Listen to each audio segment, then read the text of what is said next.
Ben Shephard gushed about his long-running friendship with former football player Chris Kamara and joked that he often feels like his carer. Good Morning Britain presenter Ben Shephard, 48, has been close friends with Chris Kamara, 65, for more than 10 years after working together on several projects including Ninja Warrior UK, Goals on Sunday, and their Proper Football podcast. In a new interview, Ben credited his pal for teaching him about life, recalling their first meeting. The Tipping Point presenter recalled, "I met him for the first time in 2010 at the World Cup. We were sitting next to each other and we had a really good laugh. I started working with him on Goals on Sunday. Then and it has just been a joy and a laugh ever since. The scrapes he has got me into, the opportunities we have had. I have learned so much from him, not just from his experience of football and stuff, but about life and about grasping opportunities, being positive, laughing and sharing joy," Ben told football ace Troy Deeney on his podcast. Ben quit the Sky Sports show in 2019 so he could spend more time with his wife Annie and sons Sam and Jack.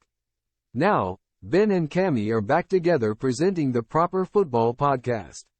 The GMB star continued, "I missed him enormously when we weren't doing Goals on Sunday, so being back together, I mean it does feel like I am his carer half the time, but I wouldn't have it any other way."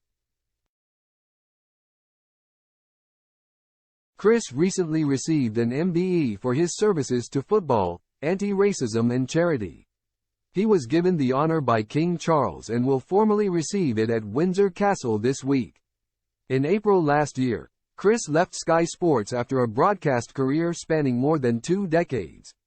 His departure came just 1 month after he confirmed he is suffering from apraxia of speech. He announced his diagnosis after he was seen on Sky Sports seemingly slurring his words. Speaking before he received his MBE on Friday, Chris said he is doing everything in his power to treat the problem. He told ITV News, "It's been hard. I am doing everything in my power to try and get right. Part of my brain has got a bit of inflammation on it, so if we get that inflammation down, it possibly could get back to normal. It could be permanent for the rest of my life, but I am a lot better off than loads and loads of people." In an earlier interview on Good Morning Britain, Cammy explained that he doesn't know what he sounds like when he speaks. He continued, "I am not really sure about how it comes out. We take for granted that when we think and coming through our speech it's comfortable, it's easy, it's natural. My apraxia, because it varies in different people, when it's bad it stops those signals from the brain going to that mouth. It slows it down. At times it slurs the words as well. So, people are looking and thinking, is he alright? Is he drunk?" He also confirmed that he is working with a therapist and speech therapist to try and improve his condition.